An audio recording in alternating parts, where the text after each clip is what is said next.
Hey everybody, I'm Rousseau and I do a little work here and there. You're watching Raconteur Weekly, where every week I show you some of the stuff that I'm working on. Last week I managed to get some Skaven models on sale, so this week I'm going to let you in on my process when customizing official miniatures and turning them into Blood Bowl players. This is a Skaven Plague Monk regiment, and for $35 American you get 20 of them. There are quite a few options here, and quite a few modifications are going to have to be made to make these Blood Bowl ready, so I'm going to touch on that in a different video. One thing I am going to focus on is the Apothecary, and for that I've chosen the Gray Seer because it just works with the whole Plague Monk thing. This requires basically no modification, but you do get a choice of hands. So do the right thing and save your extra hands. I'm also going to talk about a positional player, in this case the Rat Ogre. When the missus saw these guys we had to get them, so we're going to try to get a Morgenthorg sort of thing going here. They are big, but the rest of the Skaven are so small it sort of makes up for lost size. The one problem is none of these have hands, so we're going to have to see about that. But luckily I think I have just the thing for it.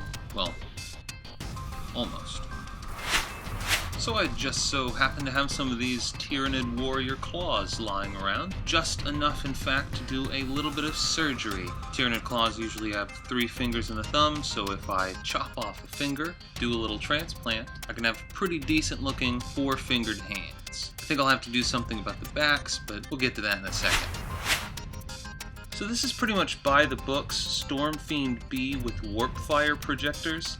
Except the sphere at the end of the warp fire projector and the barrel along with it have been removed and replaced with the hands, which of course were the Tyrannid warrior hands. And hey, they still kind of look like it, so I'm going to take some milliput and I'm just going to make big werewolf-like patches of fur on the backs of these hands.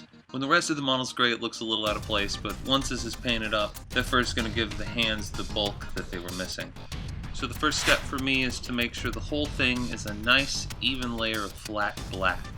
After that, I do a sort of grayscale where I dry brush in where I think all the light would be hitting. And after that, I just do glaze after glaze. Decon is where I'm getting the inspiration for my color scheme. The red is pretty straightforward, but the yellow and gold are a bit of a process. More on that in just a second. My process with the Gray Seer is basically the same thing as what I did with the Rat Ogre. I start with a flat black coat. Then I move on to dry brushing in all of the light. I find this part significantly easier the smaller the model is. And again, you're just building in all the light and dark areas before you use paint, so you can just paint less. The yellow and gold though, both of them start with a base of yellow ochre, but the gold got a metallic gold glaze and the yellow got an opaque yellow glaze.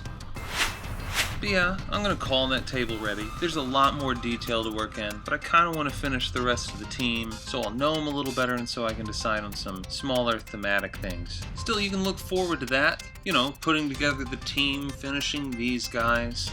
But, you know, I'm going to have to go and do it. So this is Rousseau Works. You have been watching Raconteur Weekly, and I'm Rousseau, out.